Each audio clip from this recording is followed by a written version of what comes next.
बिस्मिल्लाहिर्रहमानिर्रहीम, अस्सलाम वालेकुम। मैं नोमान सरफराज। आज हमारे साथ हैं मुदस्सिर साहब। आज हम बात करेंगे कनाडा विज़िट वीज़ा से रिलेटेड। मैं कुछ क्वेश्चंस मुदस्सिर साहब के सामने रखूंगा और वो इनको आंसर करेंगे।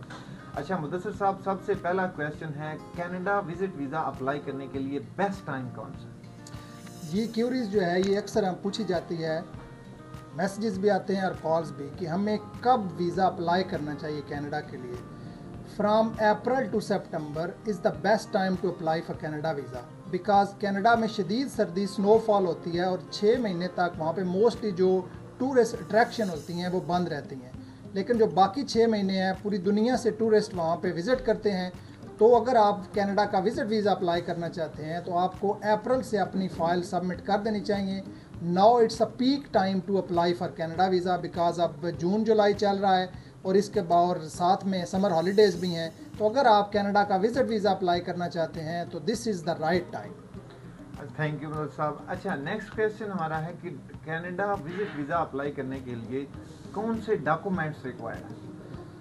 एक्चुअली जो मेन सबसे डॉक्यूमेंट होता है वो होते हैं आपके फाइनेंशियल डॉक्यूमेंट्स, लाइक आपकी बैंक स्टेटमेंट होगी, आपका सोर्स ऑफ इनकम हो गया, आपके एसेट्स हो गए। तो ये वो मेन की डॉक्यूमेंट्स हैं जिनकी बेस पे आपका वीज़ा अप्लाई किया जाता है। अगर आपके पास 3 to 4 मिलियन की बैंक स्टेटमेंट है, आपका एक रजिस्टर्ड बिजनेस है, आपके नाम पे कुछ एसेट्स मौजूद हैं और आप पीछे अपनी फैमिली टाइज भी छोड़ के जा रहे हैं, तो इसमें मैक्सिमम चांसेस होते हैं कि वीज़ा ऑफिसर आपको वीज़ा ग्रांट करता है, क्योंकि उसने एक्चुअली ये देखना होता है कि आप अपने जो होम कंट्री है उसमें कितने इस्टेब्लिश हैं। क्या आप वहाँ पे जाके रुकेंगे तो नहीं, आप वापस आएंगे। तो अगर आपके पास यहाँ पे आपका एक अच्छा सोर्स ऑफ इनकम है, आपके एसेट्स मौजूद हैं, आपकी फैमिली टाइज़ हैं, सोशल टाइज़ हैं, तो वीज़ा ऑफिसर सेटिस्फाई हो जाता है कि ये बंदा यहाँ पे इस्टेब्लिश है, तो इसको वहाँ पे जाके कोई और जॉब करने या भागने की ज़रूरत नहीं है, या ज़ीरो से स्टार्ट करने की ज़रूरत नहीं है। जो इसने ऑलरेडी इतना मेहनत करके बिज़नेस इस्टेब्लिश किया है, ये उसी को आगे लेके चलेगा। Next question. अच्छा, मोस्टली हमारे क्लाइंट्स जो हैं वो हमसे क्वेश्चन पूछते हैं कि क्या हमें सिंगल वीज़ा अप्लाई करना चाहिए या फैमिली के साथ विज़िट वीज़ा अप्लाई करना चाहिए? ये एक्चुअली एक डबल एज्ड वेपन है। अब कुछ प्रोफाइल्स ऐसी होती हैं जिसमें फैमिली के चांसेस ज़्यादा होते हैं और कुछ प्रोफाइल ऐसी होती हैं जिसमें सिंगल के चांसेस ज़्यादा होते हैं। आफ्टर कंसिडरेशन के जो प्रोफाइल हमारे सामने आई है इसमें किसके चांसेस ज़्यादा होते हैं, तो जो प्रोफाइल आएगी उसको उनसे सारी डिटेल्स लेने के बाद ये डिसाइड होता है कि आइदर आपको अकेले इंडिविजुअली अप्लाई करना चाहिए या विद फैमिली। अगर आपकी इकट्ठी ट्रैवल हिस्ट्री हो तो आपको डेफिनेटली यानी कि आपने कोई इकट्ठा इंटरनेशनल ट्रैवल किया हुआ है तो आपको डेफिनेटली विद फैमिली अप्लाई करना चाहिए। या अगर आप दोनों के सोर्स ऑफ इनकम हैं, मतलब वाइफ भी जॉब कर रही हैं और हस्बैंड भी जॉब या बिजनेस कर रहा है, तो भी आपको इकट्ठे ही वीज़ा अप्लाई करना चाहिए। गुड। अच्छा, नेक्स्ट क्वेश्चन हमारा है, ट्रैवल हिस्ट्री का क्या रोल है कनाडा विज़िट वीज़ा अप्लाई करने के लिए? क्या इससे कोई प्रोफाइल में इम्प्रूवमेंट होती है, कोई चांसेस बढ़ते हैं वीज़ा अप्रूव होने के? इसमें कोई दो राय नहीं है कि ट्रैवल हिस्ट्री आपका प्लस पॉइंट होता है, लेकिन इसको इस बात पे कंफर्म कर देना कि जी ट्रैवल हिस्ट्री होगी तो वीज़ा लगेगा और ट्रैवल हिस्ट्री नहीं है तो मेरा वीज़ा लग ही नहीं सकता, ये बिल्कुल रॉन्ग परसेप्शन है।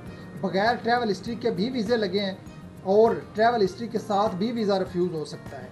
सिर्फ travel history is not the key to get the visa. Actually आपकी इसके साथ साथ आपकी जो अदर प्रोफाइल है, आपके financial source of income, family ties, registered business, assets, वो चीज़ें भी मैटर करती हैं। सिर्फ एक चीज़ को ले के आप ये डिसाइड नहीं कर सकते कि इसकी बेस पे मेरा वीज़ा लग जाएगा या नहीं लगेगा। इसमें कोई दो राय नहीं है कि travel history is your plus point for getting visa. अच्छा सर, नेक्स्ट क्वेश्चन है हमारा, वो एप्लीकेंट जो first time Canada visit visa apply कर रहे हैं उनको आप क्या सजेस्ट करेंगे? उनको मैं ये सजेस्ट करूंगा कि एक तो वो अपनी स्टेटमेंट पे वर्किंग करें। आपके फाइनेंशियल स्ट्रांग होंगे तो वीज़ा के चांसेस ज़्यादा होंगे। दूसरा ये है कि सिंपल ये ना कह दें कि I am going for visit, वहाँ पे कुछ कॉन्फ्रेंस, कोई इवेंट, सेमिनार, सिंपोजियम, उसका रजिस्ट्रेशन करवाएं, इनविटेशन मंगवाएं, तो आपके चांसेस इंक्रीज़ हो जाएंगे। सिंपल आपकी ट्रैवल हिस्ट्री भी ना हो, वहाँ से आपको किसी ने इनवाइट भी ना किया हो, तो वीज़ा ऑफिसर आपको उस तरह सीरियस नहीं लेता।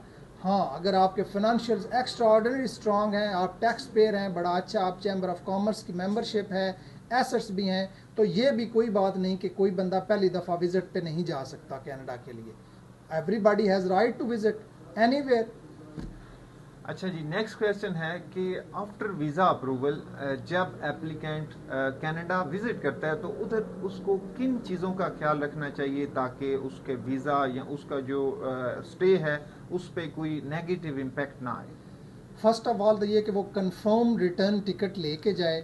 इमिग्रेशन डेस्क के ऊपर अपना जो ट्रैवल, वो जब आपसे क्वेश्चन पूछते हैं तो अपना प्रॉपर ट्रैवल प्लान एक्सप्लेन करे कि मैं यहाँ पे इतने दिनों के लिए आया हूँ, मैं वहाँ पे होटल में या किसी फ्रेंड या रिलेटिव के पास स्टे करूँगा, वो प्रॉपरली उनको बताए। और वहाँ पे जाके कोशिश करे कि किसी किस्म की जो अनलॉफुल एक्टिविटी है उसमें ना इन्वॉल्व हो, ना ही कोई लॉ ब्रेकिंग एक्टिविटी में हिस्सा ले।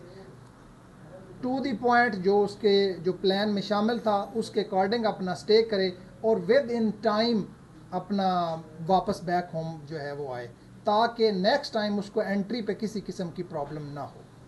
Thank you very much Mudassir साहब, आपने हमें बहुत ही इम्पोर्टेंट इन्फॉर्मेशन दी। मैं उम्मीद करता हूं कि आप लोगों को इस इन्फॉर्मेशन से ज़रूर आप लोगों का जो एक नॉलेज है वो इंक्रीज़ हुआ इट्स होगा। प्लेयर नुमान साहब, आपको किसी भी किस्म का कनाडा वीज़ा के हवाले से कोई आपने बात पूछनी हो तो आप इस पर कमेंट्स कर सकते हैं या हमें मैसेज कर सकते हैं। Thank you very much. Thank you जी, अल्लाह हाफिज़।